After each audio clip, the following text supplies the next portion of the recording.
A published graphic novel usually ends when the book is closed, but in a luxury West Hollywood apartment, the ink turned into human blood. The ultimate horror is not a monster born from the imagination. It is an artist who uses a living human being as a canvas to recreate his own illustrated atrocities step by step. When investigators finally breached the barricaded master bedroom, they realized the scene before them was not a spontaneous outburst of madness. It was a meticulously storyboarded script brought to life. Please support the channel by subscribing and liking this video. Thank you so much. The story of Blake Leibel begins in the highest echelons of Canadian wealth, a world far removed from the gritty reality of the Los Angeles crime scene where his name would eventually be etched. Born in Toronto, Blake was the son of Lorne Leibel, a prominent real estate mogul and a former Olympic sailor who dominated the country's construction industry. The family lived an existence of absolute luxury, magnificent estates, private jets, and a social circle composed of billionaires. Lorne was an imposing, hard-driving figure who expected his children to mirror his relentless ambition, but Blake was different. He was quiet, detached, and perpetually searching for a way to escape his father's overbearing presence. His emotional refuge came from his mother, Eleanor Leibel, the heiress to a massive plastics fortune. Eleanor deeply indulged her son, creating a financial cushion that would follow him into adulthood. When she passed away from cancer, the tragedy left Blake emotionally unmoored but financially untouchable. He inherited a vast portion of her estate, alongside a massive monthly allowance, amounting to roughly $18,000 sent directly from Canada, which guaranteed he would never have to work a single day in his life. For a young man with quiet psychological fractures, this absolute lack of structure proved dangerous. In 2004, Blake relocated to Southern California, drawn by the irresistible pull of Hollywood. He settled in West Hollywood, an affluent enclave known for its creative energy and high-end lifestyle. Blake did not come to Los Angeles to hustle. He arrived with a bank account capable of funding his own dreams. He wanted to be recognized as a visionary, a dark intellectual whose creative output would completely overshadow his father's corporate empire. He began investing heavily in various entertainment projects, serving as a director for a minor feature film and securing low-tier writing credits on animated television shows. To the industry insiders who crossed his path, Blake was an eccentric anomaly, a man who paid for his position in creative rooms rather than earning it through merit. The glittering landscape of Los Angeles quickly realized he was a source of endless capital, but few took his artistic aspirations seriously. This subtle, consistent rejection fed into a growing, insular darkness. Blake became deeply obsessed with the macabre, shifting his creative focus from mainstream projects to underground graphic novels. In 2010, he published his crowning achievement, a deeply disturbing graphic novel titled Syndrome. The narrative focused on a rogue doctor who attempts to isolate the root of human evil by experimenting on a captured serial killer. The pages were filled with stark, hyper-violent imagery, including a highly specific, gruesome sequence detailing a woman being drained of her blood and scalped. Blake spent hours discussing the psychological mechanics of murder with his collaborators, treating these grotesque concepts not as fictional tropes, but as deep philosophical truths. He lived surrounded by his own dark illustrations, slowly blurring the line between the art he created and his own internal reality. While Blake was navigating his dark fantasies in California, a completely different life was unfolding in Eastern Europe. Iana Kasian grew up in Kyiv, Ukraine, a city defined by its rich history and rigid social frameworks. Raised in a respectable, close-knit household, Iana was a woman of intellect and discipline. She pursued a career in the legal field, successfully completing her law studies and gaining employment within the Ukrainian law enforcement infrastructure as a prosecutor's aide. Her mother, Olga, recalled that Iana possessed an innate sense of justice and an unwavering empathy for others. She was structural, grounded, and deeply tied to her family. However, the socio-economic limitations of post-Soviet Ukraine offered little room for the expansive life Iana envisioned. In 2014, she made the monumental decision to move to the United States on a visa, seeking a clean slate in the land of opportunity. When she arrived in Los Angeles, the contrast could not have been more stark. Iana was a stunning, tall young woman with striking features, and she quickly caught the attention of the local modeling and styling industries. Yet she remained grounded, viewing her creative work as a stepping stone toward financial independence, rather than a pursuit of shallow fame. She lived modestly, kept her social circle small, and maintained a strict daily routine of calling her mother back in Kyiv. Iana was independent, but as an immigrant navigating a city built on transactional relationships and predatory power dynamics, she was structurally vulnerable, completely unaware that her search for a secure future would lead her directly into the path of a man who possessed unlimited wealth and a mind consumed by storyboarded atrocities. The collision of these two entirely disparate trajectories occurred in the hyperfluid social ecosystems of Los Angeles, where wealth routinely acts as a solvent for cultural barriers. When the paths of the Canadian heir and the Ukrainian immigrant finally crossed around 2014, the initial attraction conformed precisely to the transactional paradigms of the city. To those observing from the periphery, the dynamic appeared familiar. A man possessed of seemingly inexhaustible generational wealth, paired with a woman of striking physical presence, who was attempting to forge a stable existence in a foreign environment. The heir utilized his financial resources not merely as a means of comfort, but as a primary mechanism for psychological leverage, establishing an immediate environment of dependency. He presented himself as a misunderstood intellectual, a creative force whose deep-seated eccentricities were merely the hallmarks of artistic genius rather than indicators of an unstable psyche. For a woman navigating the structural vulnerabilities of immigrant life, this display of absolute financial security and apparent artistic passion offered a compelling illusion of safety. The relationship accelerated rapidly, driven by a calculated campaign of affection and luxury that effectively masked the underlying power imbalances. He orchestrated an existence that detached her from the mundane realities of survival in Southern California, enveloping her in a curated world of high-end galleries, exclusive dining, and the quiet, seductive promise of permanent stability. The domestic reality of their alignment solidified within the confines of a prestigious apartment complex located in West Hollywood, an address that served as a physical manifestation of his inherited status. The living space was meticulously arranged to reflect his minimalist, dark aesthetic preferences, an environment dominated by sharp lines, concrete textures, and the omnipresent conceptual art that populated his creative portfolio. Within these walls, the couple established a routine that seemed to validate her decision to remain in the United States. He showered her with material signifiers of affection, high-end wardrobe pieces, fine jewelry, and uninhibited access to a lifestyle that few immigrants could ever realistically project. For a significant period, the arrangement functioned seamlessly.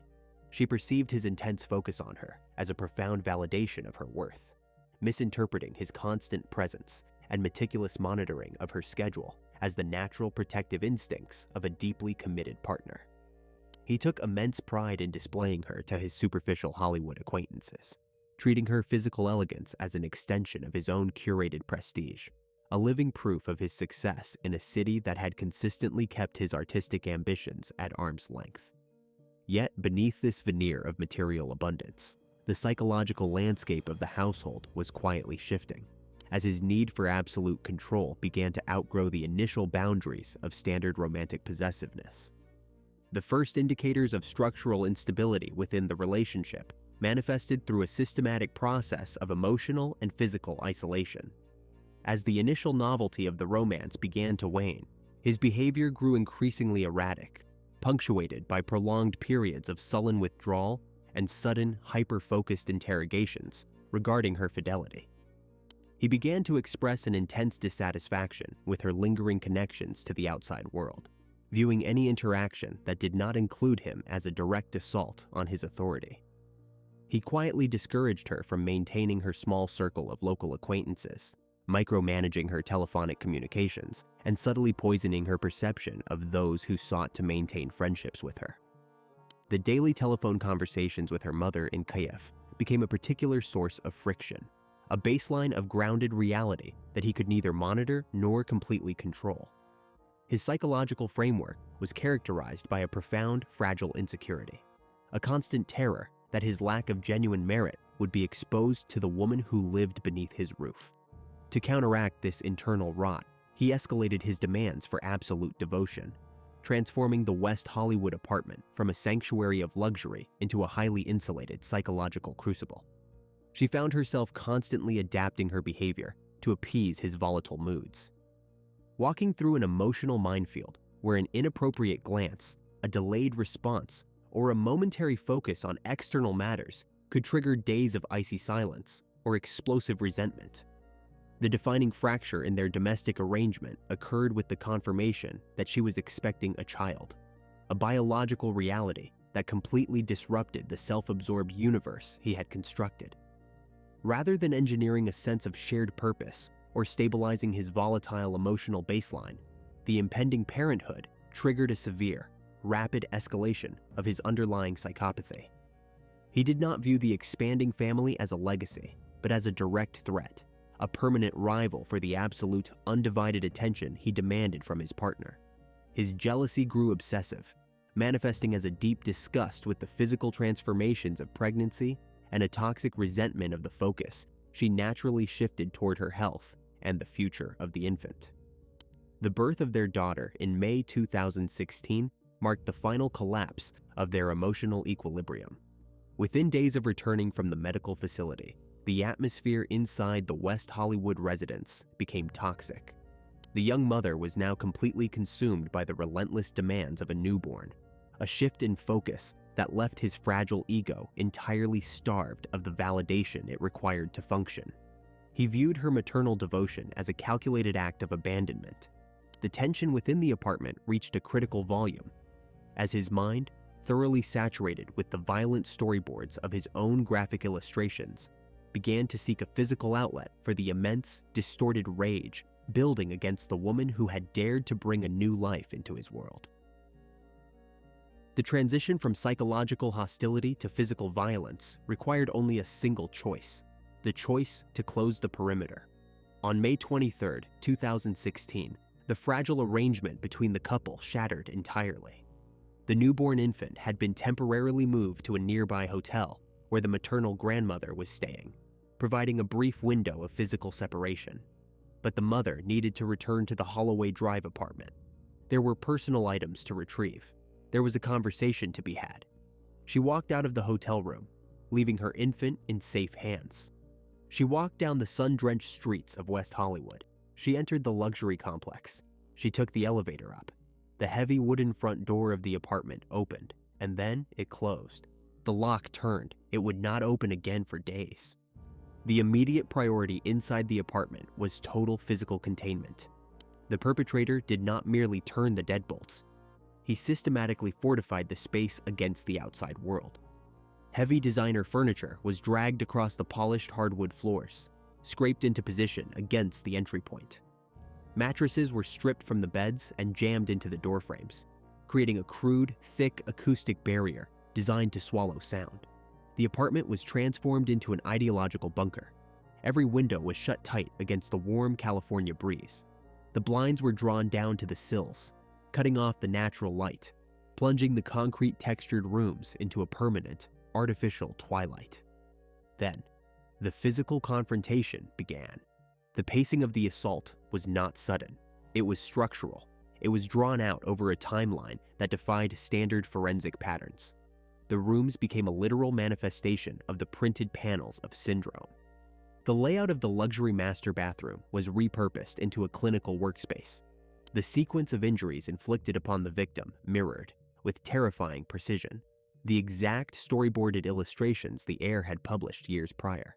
The physical details established by the eventual autopsy require a clinical, unflinching examination because they reveal a mind operating on a level of detached, artistic calculation. The perpetrator utilized sharp instruments to initiate a systematic deconstruction of the victim. There was no frenzy here, no chaotic stabbing. The actions were methodical. The scalp of the victim was entirely removed, an intricate, brutal procedure requiring significant time and deliberate anatomical focus. Her right ear was completely severed and destroyed. The soft tissue of her face bore deep, localized lacerations, alongside dark contusions and human bite marks that targeted her exposed skin. But the most harrowing revelation of the forensic report lay in the vascular mechanics of the crime. The perpetrator did not strike a definitive, lethal blow to the vital organs. Instead, he executed a calculated exsanguination. He made precise incisions designed to systematically drain the entire biological volume of blood from her body, while deliberately keeping her heart beating. The medical examiner would later note that the victim survived through a massive portion of this anatomical nightmare. She remained conscious as her own blood supply was slowly, progressively emptied into the porcelain fixtures of the bathroom, a living witness to the literal translation of her partner's dark fiction into physical reality. Inside the sealed apartment, the passage of hours became fluid. The luxury space grew heavy with a thick, unmistakable metallic scent. The smell of exposed blood pooling in a confined, unventilated environment. The only consistent acoustic baseline was the low, continuous hum of the air conditioning unit, mixed with the sound of running water from the bathroom taps, washing away the evidence of the active torment. The perpetrator remained entirely within this self-contained tomb. He did not panic. He did not flee the jurisdiction. He sat in the darkness alongside his fading creation, moving between the rooms with a terrifying, calm entitlement. Meanwhile, the external world continued to move at its normal Southern California pace. Outside the barricaded doors, the street was alive with traffic, music, and the mundane routines of West Hollywood residents. A few feet away, behind a wall of concrete and mattress padding, a human life was being systematically erased. By May 24th, the silence from the apartment began to generate severe friction outside. The maternal grandmother, staying in her temporary quarters with the newborn, felt a rising, suffocating anxiety. The daily foundational routine of telephonic check-ins had ceased instantly. She dialed her daughter's cellular number. The line rang out, shifting repeatedly to an automated voicemail box. She typed text messages, asking for updates, expressing worry about the baby's feeding schedule. The phones did not remain silent. They began to emit text-based responses, but the syntax was entirely wrong. The perpetrator had assumed total digital custody of the victim's identity. From within the dark apartment, his fingers moved across her phone screen, typing cold, deflective updates designed to buy himself time. He textually insisted to the frantic grandmother that everything was fine, that the mother was simply exhausted from the demands of recent weeks and was sleeping deeply. In other messages, he claimed they were out running essential errands across the city and could not talk. He effectively turned her own mobile device into a shield, generating a false digital pulse while the real person lay incapacitated on the bathroom floor. The grandmother refused to accept the digital narrative. The linguistic patterns did not match her daughter's voice. By May 25th, the psychological pressure shifted to the physical entrance of the complex. The grandmother traveled directly to the Holloway Drive address. She stood before the heavy door. She knocked. She pressed the intercom. Inside, the perpetrator listened to the vibrations against the wood. He did not answer. He remained perfectly still in the shadows, allowing the echo of the knocking to fade into the heavy, metallic silence of the interior. He knew the structural rules of the city. He knew that without an explicit invitation or a legal mandate, the doors of a luxury West Hollywood apartment remained an absolute boundary. The grandmother stood in the hallway for hours, her back pressed against the corridor wall, listening for any sign of movement from within. She heard nothing. No footsteps, no infant cries, no voices. Only the faint, mechanical drone of the interior appliances. She left the building to seek external intervention, completely unaware that inside the master suite, 48 hours into the containment, the final biological reserves of her daughter were completely spent. The mother had finally succumbed to the massive blood loss and severe cranial trauma, leaving the heir alone with a lifeless body and a script that had been fulfilled to the very last page.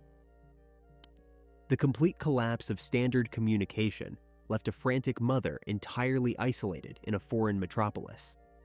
Navigating a linguistic and bureaucratic landscape she was wholly unprepared to face.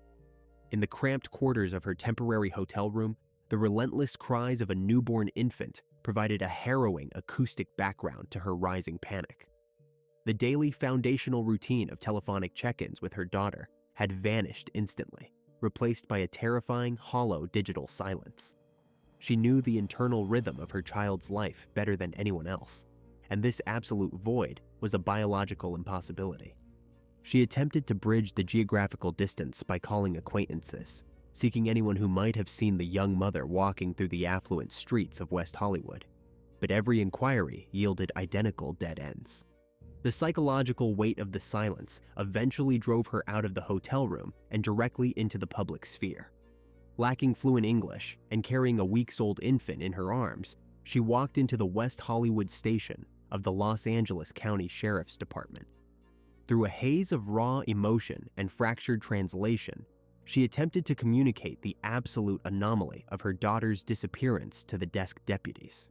She explained that a deeply devoted mother would never willingly abandon her nursing infant for a period stretching past 24 hours, pointing frantically to the quiet cellular screen that had failed to register a single authentic voice message since the afternoon of May 23rd. The initial legal response, however, was defined by the rigid defensive bureaucracy of American law enforcement. The deputies on duty operated within a strict framework of constitutional boundaries and administrative protocols.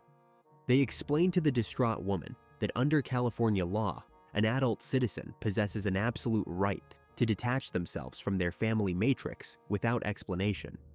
They pointed out that the presence of text messages, regardless of their brief, cold syntax, technically indicated a living operator on the other end of the line.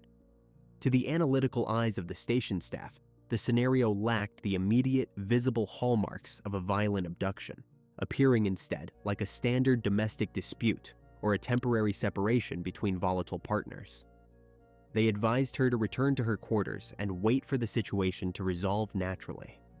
Refusing to succumb to the institutional brush-off, the mother remained in the lobby, her sheer persistence eventually forcing a minimal administrative compromise. 2 uniformed deputies were dispatched to the Holloway Drive apartment complex to conduct a low-tier wellness check. The mother followed them back to the building, her chest tight with an unbearable mixture of hope and terror. They walked down the carpeted corridors of the luxury complex, stopping directly before the heavy wooden entrance of the unit. The deputies knocked firmly, the sharp, metallic rap of their heavy tactical rings echoing loudly down the empty hallway. They announced their presence, their authoritative voices demanding that the occupants open the door for a routine safety evaluation. Behind the wood, there was no acoustic response, only a heavy, suffocating silence. The deputies moved down to the subterranean parking garage to inspect the property's exterior footprint. They located the vehicle assigned to the unit, parked immobily within its designated concrete stall, its pristine exterior completely undisturbed. A physical check of the apartment's perimeter windows revealed no shattered glass, no forced entry markings, and no visible signs of a struggle. The deputies turned back to the mother and explained the absolute boundary of their authority.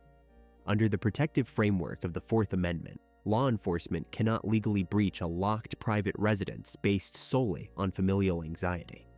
Without an audible cry for help, a visible trail of blood, or a signed judicial warrant, the threshold of the luxury apartment remained entirely impassable. They logged the interaction as a negative contact and left the building. The atmosphere within the luxury complex began to subtly shift as the hours ticked forward into May 25th. The quiet, insulated environment of West Hollywood, a neighborhood built on the premise of expensive privacy and curated security, was beginning to register the friction of the ongoing crisis. Building staff and maintenance personnel noted the unusual, persistent presence of the older Ukrainian woman who had begun pacing the exterior pathways, her eyes fixed unblinkingly on the darkened third-floor windows. A low-frequency rumor began to circulate among the service staff regarding the eccentric wealthy tenant who had recently fortified his apartment, a man who paid his rent in massive international wire transfers but had completely ceased his normal erratic movements through the common areas. By the early morning hours of May 26th, the digital facade constructed by the perpetrator completely failed. The text messages originating from the victim's phone stopped altogether, the device either losing its battery reserve or being intentionally powered down to prevent real-time tracking. The absolute termination of the cellular pulse stripped away the mother's final remaining doubts. She returned to the third-floor corridor alone, entirely abandoned by the legal apparatus of the city. She pressed her face against the cold wood of the doorframe, straining every sensory nerve to catch any indicator of life from within the barricaded interior. Through the dense layer of wood and mattress padding, she detected a faint, continuous acoustic bassline. It was the low, rhythmic hiss of running water, a bathroom faucet left wide open, draining endlessly into the porcelain fixtures. This specific sensory anchor transformed her terror into a cold, absolute certainty. Someone was inside that apartment, sitting in the dark, listening to the knocking and refusing to face the outside world. She returned to the sheriff's station for a second time, her demeanor no longer frantic, but defined by a grim, immovable desperation. She refused to leave the building lobby, effectively placing her body and the infant before the administrative staff as a living testament to an ongoing atrocity. Faced with an escalating neighborhood anomaly, a motionless luxury vehicle, and the ominous detail of the running water, the specialized detectives of the Missing Persons Unit finally recognized that the situation had evolved past the boundaries of a standard domestic dispute. They initiated the paperwork for a high-risk intervention, assembling a tactical entry team to forcefully cross the threshold that had kept a terrible secret for over 72 hours. The morning of May 26th begins with a heavy mechanical violence against the quiet corridors of the Holloway Drive complex. A specialized tactical unit stands in a rigid formation outside the third-floor apartment, their faces completely concealed behind ballistic visors, their hands gripping a heavy steel battering ram. The lead detective gives a silent nod, and the ram strikes the center of the doorframe with an explosive crash. The reinforced deadbolt splinters the wood, but the door refuses to budge. Another massive strike follows. The frame buckles inward, revealing the density of the fortification inside. The perpetrator has engineered a thick, chaotic wall of defense. Jams of foam mattresses, heavy wooden bed frames, and overturned designer tables are wedged tightly into the entry point, sealing the interior completely from the outside world. The tactical deputies are forced to use manual tools to slice through the dense layers of fabric and wood, slowly creating a narrow breach. They crawl through the small gap one by one, descending into a space of absolute artificial darkness. The windows are entirely masked. The air is dead. The immediate sensory anchor is an overwhelming, suffocating wall of scent, a heavy, toxic mixture of copper, advanced decomposition, and industrial-strength chemical cleansers. They move through the corridor with weapons drawn, their tactical lights cutting through the dark mist. As they approach the master bedroom, a frantic, erratic voice echoes from behind a final interior door. The heir has barricaded himself within the suite, shouting through the wood that he will not cooperate, demanding that the state recognize his sovereign property rights. A tense, high-risk standoff materializes in the narrow hallway. Minutes stretch into an agonizing baseline of uncertainty. The tactical team prepares to deploy non-lethal chemical irritants under the doorframe, a step that ultimately forces the suspect to yield. The door clicks open. He emerges from the shadows, his hands raised, his expression entirely flat, his eyes wide and vacant. He is brought down to the polished floorboards, handcuffed, and extracted from the unit without a single scratch on his body. With the suspect secured, the primary investigative team steps into the master suite to confront the reality of the scene. They follow a faint, sticky trail of dark footprints stamped onto the gray concrete floors, a path that terminates directly at the entrance of the primary bathroom. The door is pushed open, and the visual landscape completely paralyzes the veteran forensic technicians. The luxury bathroom has been converted into a clinical, hyper-controlled slaughterhouse. On the floor, draped under a heavily saturated comforter, lies what remains of the young mother. Her skin is completely white, an absolute translucent pallor caused by the total evacuation of her biological blood volume. The physical deconstruction of her body defies standard forensic patterns. Her scalp has been cleanly, methodically excised from the cranium, leaving the bare bone completely exposed, Large sections of her facial tissue, including her entire right ear, have been intentionally severed and removed. The medical examiner steps into the room, initiating a preliminary assessment that confirms a terrifying truth. This was not a rapid execution. The lacerations, the human bite marks across her limbs, and the precise vascular incisions indicate a prolonged, multi-day anatomical dissection conducted while the victim was entirely conscious. The initial phase of the investigation quickly plunges into a state of procedural frustration, a period defined by structural misdirection and dead ends that threaten to complicate the prosecution's narrative. Because the suspect represents one of the wealthiest families in North America, detectives know their evidence must be structurally flawless to survive the scrutiny of a high-end legal defense. A major investigative dead end materializes when the building's electronic security logs reveal multiple anomalies. The key fob registry for the subterranean garage shows several entries by unknown codes during the critical 72-hour window of the confinement. Detectives are forced to pivot, shifting their focus toward the possibility of a targeted home invasion or an aggregate of criminal associates targeting the heir's wealth. Agonizing days are spent tracking down construction workers, food delivery personnel, and former domestic staff who possessed historic access to the unit. Furthermore, investigators dive into the suspect's volatile personal history, examining his recent interactions with his former wife, who had given birth to his child just days before the victim did. They look for signs of a retaliatory contract hit or an external actor who might have climbed the exterior balcony to execute the violence.